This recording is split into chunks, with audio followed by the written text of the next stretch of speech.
Salut tout le monde, j'espère que vous allez bien les amis, on est parti pour une nouvelle vidéo. N'hésitez pas d'ailleurs à vous abonner à la chaîne, n'hésitez pas non plus à lâcher un petit pouce bleu, merci à tous ceux qui le feront.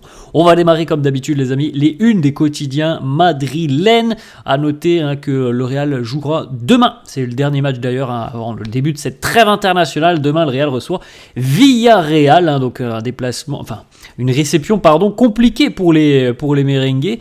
Cette équipe de Villarreal est une équipe évidemment très intéressante qui est capable de poser des problèmes à n'importe quelle autre équipe de Liga. Le Real doit évidemment aussi repartir de l'avant après la gifle reçue face à l'Atlético, donc c'est un gros rendez-vous demain face à Villarreal. La une du quotidien Marca les amis, on retrouve Franco Mastantuono accompagné d'Arda Güler en une de Marca. Con ellos llegó la revolution, c'est avec eux qu'on va faire la révolution. On a donné un petit peu beaucoup quand même de place justement à la jeunesse depuis le début de saison. Ça nous apporte satisfaction parce qu'on voit vraiment de bonnes choses chez ces deux profils. Donc c'est plutôt intéressant et ça apporte aussi un peu de profondeur à l'effectif. On a donc divers profils maintenant qui peuvent être utilisés. Il est vrai qu'avec Carlo, on était quand même plutôt régulièrement sur une équipe qui était véritablement similaire match après match. Il y avait très très peu de turnover. C'est pas du tout le cas là avec Xabi Alonso et on donne la chance aussi aux jeunes. La une de As les amis, où on voit Arda Güler, la poignée de main avec Kylian Mbappé, assistente de lujo, l'assistant de luxe. On l'avait évoqué il y a quelques jours, notamment après le match face au Kairat Almaty. La connexion entre Mbappé et Arda Güler est assez exceptionnelle, puisque les deux combinent très bien sur le terrain. Il y a beaucoup de passes D d'Arda pour Kylian. Et au-delà des passes véritablement décisives, il y a véritablement une connexion entre les deux. Ils essayent très régulièrement de se trouver sur le terrain. Donc c'est plutôt pas mal. Voilà ce duo que l'on n'attendait peut-être pas. On poursuit les amis avec cette petite information. Donc ce matin avait lieu la dernière séance d'entraînement avant le match de Villarreal demain. À noter donc 4 absences côté Real, encore une fois 4 absences dans le secteur défensif. Trent Alexander-Arnold, Dani Carvajal, Antonio Rudiger et Ferland Mendy. Les 4 évidemment les amis sont déjà forfaits pour la rencontre face au sous-marin jaune demain. Petite photo, Vinicius à l'entraînement, ça c'était ce matin. Regardez le bel extérieur de Vini, qui est un extérieur qu'il maîtrise à la perfection parce qu'il a été évidemment conseillé dans la réalisation de son geste, je pense, pendant quelques années par Luka Modric. Donc voilà, le petit extérieur de Vini. L'échange, où on voit les consignes dictées par Xabi Alonso, en arrière-plan Arda Güler et on devine aussi Eduardo Camavinga. Une petite information justement qui concerne Arda Güler et le nouveau madrilène, on va dire ça comme ça, puisqu'il est de retour sur les terrains.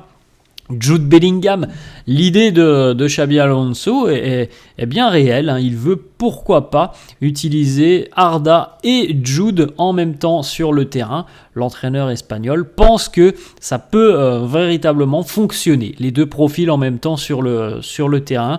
Il est vrai qu'en début de saison, on se disait c'est plutôt l'un ou l'autre. Pour Xabi Alonso, il y a cette possibilité très concrète visiblement que les deux soient alignés en même temps et puissent justement essayer d'avoir une certaine complémentarité. Ensuite, une petite information. Alors, on a vu passer toutes ces informations et toutes ces fake news, je pense, sur Fede Valverde depuis quelques jours. La Copé annonce que Xabi Alonso, pour le moment, n'envisage pas d'utiliser Fede Valverde au poste de latéral droit. Bon, moi, j'aurais préféré le voir Fede latéral, étant donné qu'il n'y a pas Carvajal. Ça dépendra de l'adversaire, mais j'aurais préféré voir Fede latéral. Bon, c'est les choix de Xabi Alonso. Visiblement, la Copé annonce que Xabi, pour le moment, n'envisage pas cette possibilité sur le prochain mois jusqu'au retour de Dani Carvajal ou de Trent Alexander-Arnold.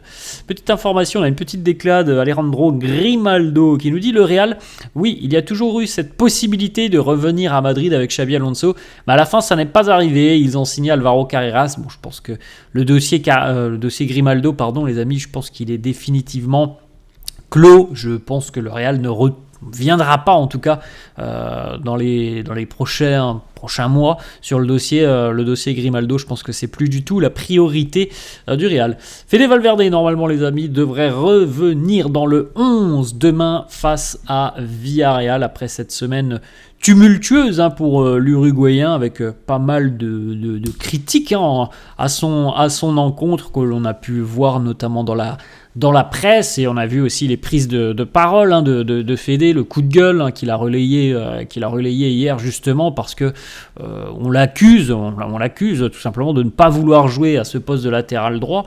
Donc il a tenu à rétablir la vérité à travers son communiqué. Petite information les amis qui concerne Dani Carvajal. Dani Carvajal pousse pour revenir à temps pour le Classico. Le Classico, c'est dans moins d'un mois les amis, c'est dans à peu près 3 semaines. Ça paraissait impossible il y a encore quelques jours, mais maintenant ça semble être une possibilité sérieuse. Un retour de Dani Carvajal à temps pour le Classico. Il entend d'ailleurs accélérer sa récupération là, dans les tout prochains jours. Bon, on verra bien si Dani sera de retour à temps pour le Classico. Mais de toute façon, s'il est de retour à temps, est-ce qu'il aura le rythme nécessaire pour affronter une équipe comme le Barça ? C'est aussi une question à laquelle pour le moment il est quand même difficile de répondre. Autre information les amis qui concerne le match de Villarreal demain. Eder Militão s'est bien remis de son coup reçu face à l'Atlético Madrid. Le défenseur brésilien devrait être disponible demain pour affronter le sous-marin jaune. Petite info aussi, Ligue des Champions. Kylian Mbappé est le joueur de la semaine en LDC. Il était nommé aux côtés, je crois, de Erling Haaland, de Jens Peter Hauge, et j'ai oublié le 4e joueur qui était nommé, mais en tout cas voilà, c'est pour Mbappé, joueur de la semaine, avec notamment son triplé face au Kazakh du Kairat Almaty. Petite information, le super ordinateur d'Opta nous propose une petite mise à jour des statistiques qui donne le Real vainqueur de la Ligue des Champions. Pas énorme, 4,94% pour le Real vainqueur de la LDC. L'équipe qui a le plus de chances selon Opta après ces 2 premières journées, c'est Arsenal avec 18% devant Liverpool, le PSG, City, le Bayern, le Barça et donc le Real même pas 5%. On poursuit les amis, on a 3-4 informations qui concernent les sélections nationales. La trêve va donc démarrer dès demain pour les Madrilènes, et certains joueurs évidemment sont retenus avec leur sélection nationale, comme David Alaba par exemple, l'Autrichien, sera avec sa sélection pour affronter Saint-Marin et la Roumanie.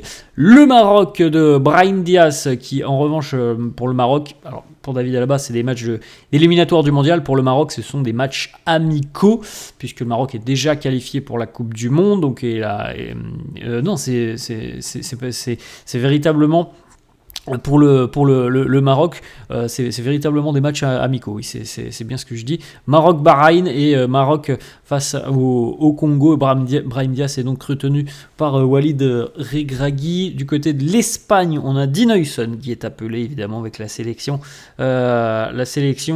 espagnole, et puis aussi du côté de l'équipe de France, nous avons 2 bleus qui sont appelés, donc Eduardo Camavinga et Kylian Mbappé qui sont appelés avec les Bleus pour affronter l'Azerbaïdjan et l'Islande. Pour rappel, les amis, si vous vous posez la question pourquoi il n'y a pas Aurélien Tchouameni, on rappelle qu'Aurélien Tchouameni a reçu un carton rouge lors du précédent rassemblement et que donc il est forfait déjà pour un match. Je ne sais même pas si c'est pas pour 2 matchs. Donc évidemment, Tchouameni n'est pas là, il va rester à Madrid. Petite photo les amis, on n'a pas l'habitude, alors on l'avait déjà vu au début lors de l'installation de la nouvelle pelouse du Bernabéu, mais ça fait longtemps qu'on ne l'avait pas revu, voir toute cette technologie du côté du Bernabéu, et notamment en dessous du Bernabéu, donc comme si on avait un sous-sol en dessous du Bernabéu avec tous ces compartiments où justement on a la pelouse parfois qui peut être amenée à descendre de quelques étages, quelques mètres. Voilà, c'est une technologie assez dingue, mais qui a parfois posé problème. Hein. Vous vous en souvenez les amis, je pense au début, la qualité, l'état de la pelouse n'était pas exceptionnel. Petite information qui concerne Taylor Swift qui vient de sortir son album aujourd'hui, un nouvel album, et elle a fait une petite référence au Real Madrid dans l'un de ses sons. Voilà, ils veulent un contrat avec le Real, c'est la phrase qu'elle dit dans l'un de ses sons.